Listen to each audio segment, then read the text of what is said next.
കവിതകൾ മുഴുവൻ ഉമ്മാനെ കുറിച്ചാണ്, കഥകൾ മുഴുവൻ ഉമ്മാനെ കുറിച്ചാണ്. ഒരു കവിയും ബാപ്പയെ വർണ്ണിച്ച് കണ്ടിട്ടില്ല അല്ലെ? വളരെ വളരെ വിരളാണ്. വർണ്ണനകൾ മുഴുവൻ ഉമ്മയെ കുറിച്ച് മാത്രം. ബാപ്പയെ പലരും മറന്നുപോവാൻ. യഥാർത്ഥത്തിൽ ആ മനുഷ്യന്റെ പ്രതീക്ഷകളാണ് നമ്മളെല്ലാവരും. പല ആളുകൾക്കും ബാപ്പ ഒരു ദുഷ്ടനായ കഥാപാത്രം. അതിന്റെ കാരണം ഒരു പരിധി ഒരു ഉമ്മയാണ്. ബാപ്പ ഒറ്റ കാണിച്ചു തരാട്ടെ നിന്നെ അല്ലെ? ബാപ്പ ഒറ്റങ്ങട് നിന്നെ കാണിച്ചു തരാം. ഇത് കുഞ്ഞുങ്ങളുടെ മനസ്സിൽ ബാപ്പ എന്ന് പറഞ്ഞാൽ ഒരു ഭീകര ശബ്ദത്തെ പോലെ ഒരു ഭീകരനാക്കി നമ്മളിങ്ങനെ മാറ്റി വെച്ചിട്ടുണ്ട്. നാലാമത് മുത്തനബി പറഞ്ഞത്, അബൂക്ക നിന്റെ ബാപ്പ ആ ബാപ്പാനോട് മാന്യമായി പെരുമാറിയില്ലെങ്കിൽ നിന്റെ നിസ്കാരമോ നിന്റെ നോമ്പോ നിന്റെ അമലോ ഒന്നും അള്ളാഹ്ക്ക് വേണ്ട. സയ്യിദുനാ റസൂലുള്ളാഹ്. ഞാൻ ചില വരികൾ ഇങ്ങനെ വായിച്ചു. ഉപ്പയുടെ വിയർപ്പിന്റെ ഗന്ധമുണ്ടെന്റെ വർണ്ണക്കുപ്പായങ്ങൾക്ക്. ശരിയല്ലേ? വെള്ളം മാത്രം കുടിച്ചുപ്പ വിശപ്പടക്കുന്നതും പറഞ്ഞ് വിതുമ്പാറുണ്ടായി എന്ന അടുപ്പത്തെ തിളച്ച വാൽപാത്രം. ചിലപ്പോഴൊക്കെ ഒരു പിതാവിനെ കുറിച്ച് എനിക്കറിയാം. അദ്ദേഹം ഇങ്ങനെ നല്ല പുരിവെയിലത്ത് നിന്ന് കഷ്ടപ്പെട്ട് കച്ചവടം ചെയ്യുമ്പോൾ, പണ്ടെപ്പോഴോ എന്റെ ഓർമ്മ ശരിയാണെങ്കിൽ 10 കൊല്ലമൊക്കെ മുമ്പാണ്, ഞാൻ ആ മനുഷ്യനോട് ചോദിച്ചിട്ടുണ്ട്, ഇത്തിരി വെള്ളം കുടിച്ചുകൂടെ, ഇങ്ങനെ വെയിലത്ത് നിന്ന് ഇങ്ങനെ ഡീഹൈഡ്രേറ്റ് ആവണോ? ആ വെള്ളം കുടിക്കണ പൈസ ഉണ്ടെങ്കിൽ പിള്ളേർക്ക് എന്തെങ്കിലും മേടിച്ചു കൊടുത്തൂടെ? അതാണ് വാപ്പ. അതാണ് വാപ്പ. നമ്മൾ തിരിച്ചറിയാതെ പോകുന്നുണ്ട് വാപ്പയെ അല്ലേ?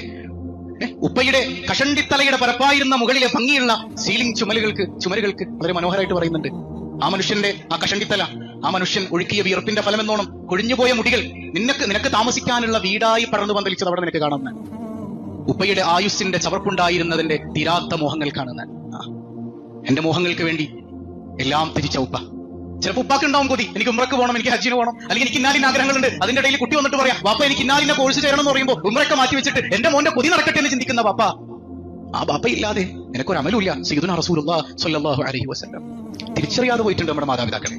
ഒരു സ്വഹാബി ഒന്ന് ചോദിക്കുന്നുണ്ട്, യാ റസൂലല്ലാഹ്, യാ റസൂലല്ലാഹ്, എനിക്ക് സമ്പത്തിന്റെ നബിയെ, എനിക്ക് മക്കളുണ്ട് നബിയെ. എന്താ പറഞ്ഞതിന്റെ അർത്ഥം? എനിക്ക് പൈസ ഉണ്ട്, ഞാനിതൊക്കെ ഉണ്ടാക്കി, ഇത് എന്റെ മക്കൾക്ക് വേണ്ടിയിട്ടാണ്. എന്റെ വാപ്പ അതിൽ നടക്കുമെന്ന് അടിച്ചു മാറ്റുന്നുണ്ട് നബിയെ. എന്റെ വാപ്പ വന്ന് എന്റെ സമ്പത്തൊക്കെ എടുത്തുകൊണ്ട് പോകുന്നുണ്ട് നബിയെ. ഇടക്കിടക്ക് മൂപ്പര് വന്ന് എന്റെ പോക്കറ്റിൽ നിന്ന് സാധനം പൈസ ഇങ്ങനെ പൊക്കുന്നുണ്ട്.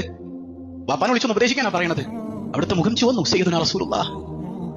അൻത വമാലുക ലിഅബിക, എടാ നീയും നിന്റെ സമ്പത്തും നിന്റെ ബാപ്പക്കുള്ളതാണ്. സയ്യിദുനാ റസൂലുള്ളാഹി സ്വല്ലല്ലാഹു അലൈഹി വസല്ലം. നീയും നിന്റെ സമ്പത്തും, നിന്റെ സമ്പത്ത് എന്നൊക്കെ പറയുന്നത് അത് ഉണ്ടാക്കാനുള്ള ആരോഗ്യം എവിടെ നിന്നുണ്ടായി? ആ മനുഷ്യന്റെ വിയർപ്പാണെന്ന് പറയാതെ പറഞ്ഞു തരുന്ന മുഹമ്മദുർ റസൂലുള്ളാഹി സ്വല്ലല്ലാഹു അലൈഹി വസല്ലം. ഹബീബായ തങ്ങളുടെ ഒരു ഹദീസ് ഉണ്ട്, അൽ വാലിദു ഔസതു അബ്വാബിൽ ജന്ന. സ്വർഗ്ഗത്തിൽ ഒരുപാട് കവാടങ്ങളുണ്ട് കേട്ടോ, ഒരുപാട് കവാടങ്ങളുണ്ട്. അതിലേറ്റവും മനോഹരമായ കവാടം നിന്റെ ബാപ്പയാണ്. സയ്യിദുനാ റസൂലുള്ളാഹ്. ആ ബാപ്പാനെ വേദനിപ്പിച്ചിട്ട് നീ ഏത് സ്വർഗ്ഗത്തിലേക്കാ പോണത്? ആ ബാപ്പാടെ പൊരുത്തമില്ലാതെ ഏത് സ്വർഗ്ഗത്തിലേക്കാ നീ പോണത്? ആ ബാപ്പാനെ ചിത്ത പറഞ്ഞും ആക്ഷേപിച്ചും വെറുപ്പിച്ചും വിട്ടിട്ട് എത്ര കോടാനുകൂടി റക്കാത്തുകൾ അല്ലാഹുവിന്റെ മുമ്പിൽ തലകുത്തി പറഞ്ഞാലും പടച്ചോനത് വേണ്ട. ഉമ്മയും വേണം ബാപ്പയും വേണം, രണ്ടുപേരെയും ഒരുപോലെ ചേർത്ത് പിടിക്കാൻ കഴിയണം. അവർക്കിടയിൽ പ്രശ്നങ്ങൾ ഉണ്ടെങ്കിൽ നിങ്ങളത് മൈൻഡ് ചെയ്യേണ്ട കാര്യമില്ല. എന്ന് പറഞ്ഞാൽ ബാപ്പായും ഉമ്മയും എന്തെങ്കിലുമൊക്കെ പറഞ്ഞ് പണങ്ങിയിട്ടുണ്ട്, തെറ്റിയിട്ടുണ്ട്. അവർ ഭാര്യയും ഭർത്താവാണ്. അവർക്കിടയിൽ ഇണക്കവും ഇണക്കൊക്കെ ഉണ്ടാവും. നിങ്ങൾ സൈഡ് ചേർന്ന് നിൽക്കണ്ട. നിങ്ങൾക്ക് രണ്ടുപേരും ബാപ്പയും ഉമ്മയുമാണ്. അവരെ ചേർത്ത് പിടിക്കണം എന്ന് പഠിപ്പിക്കുന്ന മുഹമ്മദ് മുസ്തഫ സ്വല്ലല്ലാഹു അലൈഹി വസല്ലം.